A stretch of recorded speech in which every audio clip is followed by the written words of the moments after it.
Hey, what's going on, guys? Welcome to another episode of Art Show. I know I've been absent, guys. I'm sorry. Been having a lot of work, thank God. But today is gonna be a quick video. So let's say you're in the market to buy a bevel machine. How can you find out if the bevel machine is out of square, if it's gonna work for you or if it's not gonna work for you?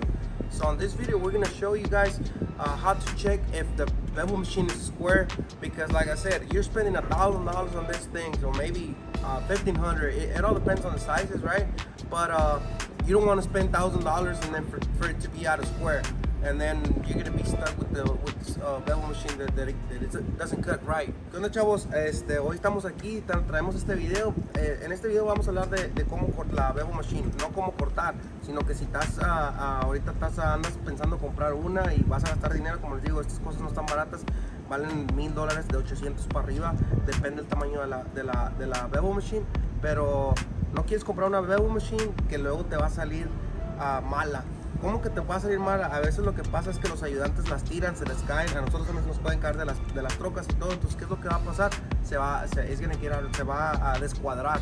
Entonces, ¿cómo te puedes dar cuenta cuando vas a comprar una y que alguien no te va a chingar y te va a vender una bevel machine fuera de escuadra? Entonces, en este video, para eso es este video. Aquí les vamos a enseñar cómo hacerlo, cómo checar antes de que tú le entregues el dinero a esa persona para que tu producto esté jalando bien. Okay, so first, guys, what we gotta do is just get a piece of pipe. It doesn't matter the size, it doesn't matter the length, as long as it's good for the bevel machine. What you gotta do, you gotta hook up the hoses, like if you're gonna cut, because you are gonna make a cut. It doesn't matter how big of the cut you're gonna make. You're gonna need a square. I don't have a square with me. The only thing I have is this. This we use them for flanges, but you can use just a regular square, the L-shaped square.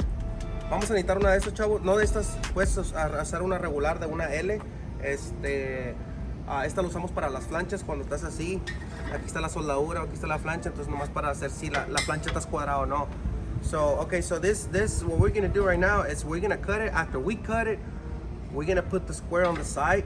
Like I said, it can be an L-shaped square. It doesn't have to be this one. This one is for flanges. This is what I have in hand, so that's why I'm using this one. So we're gonna put it against the pipe. We're gonna bring it down all the way down, and then this piece has to be touching both of them sides. Chavos, en esta madre, como les digo, pueden usar la L-shape, la escuadra de la L nada más. Lo que tienen que hacer, una vez que corten ya la pipa, la hacen para abajo y tiene que tocar, esta madre tiene que tocar con los dos lados aquí. Vamos a cortarla, después de eso la vamos a checar, a ver si está escuadra esta bevel machine, que nunca la he checado, y vamos a ver cómo sale y nos vamos a ver cuánto si está escuadra o no está escuadra. Alright, guys, once we're ready to cut, we're gonna start cutting. Now, after the cut, let's say you get a bevel machine that is out of square at 16. Maybe less than that. Don't worry about it. That's nothing. You can fix it. I mean, it's not that you can fix it, but you can make it work with the welding wise. So you don't have to worry about it. If it's an eighth of an inch, a 3/16, a quarter inch out of square, then you don't want to buy the bevel machine because it's not good. Now, I don't know how much it's gonna cost you for you to fix it if you send it to the manufacturer. Cabo, si está fuera de escuadra un 16 o cualquier cosita, no hay pedo, como quiera va a jalar, o sea, no les va a afectar en nada. Pero ya si la está fuera de cuadra más, como 3/16, un cuarto, cosas así, entonces ya no te conviene comprarla. ¿Por qué? Porque no sabes cuánto te va a costar arreglarla. Si te cuesta $1,000 en esta madre y luego te van a cobrar 700 en arreglarla, pues ya no te conviene, mejor cómprate una nueva. Una nueva creo que vale como 1,500 o 1,800. Entonces, si es un 16, no se preocupen. Ya si es más de eso, entonces ya no te conviene, mejor busca otra. We're gonna move it right now and we're gonna check it to see if it's square.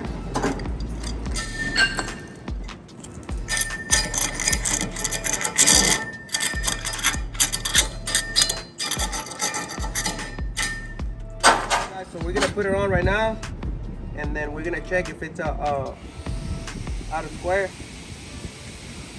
And then as you can see, it's touching this one, and it's level on this side. I mean, it's touching the pipe on this side.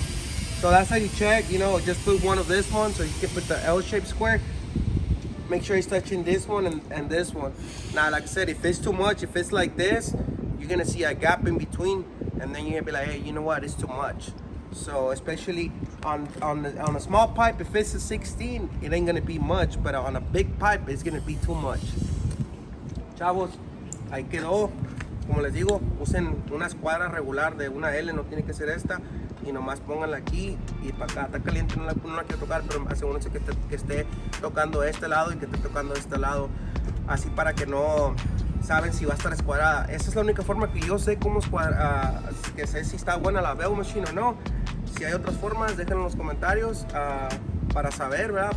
Para todos saber, no nomás yo. Pero aquí les traigo esta forma. Espero que les haya gustado el video. No se les olvide darle like, share and subscribe. Muchísimas gracias por todo el apoyo. Disculpen mi ausencia. Don't forget to go to artshow.com. We have welding remotes, we have welding lenses, we have take rigs, we have all kinds of stuff.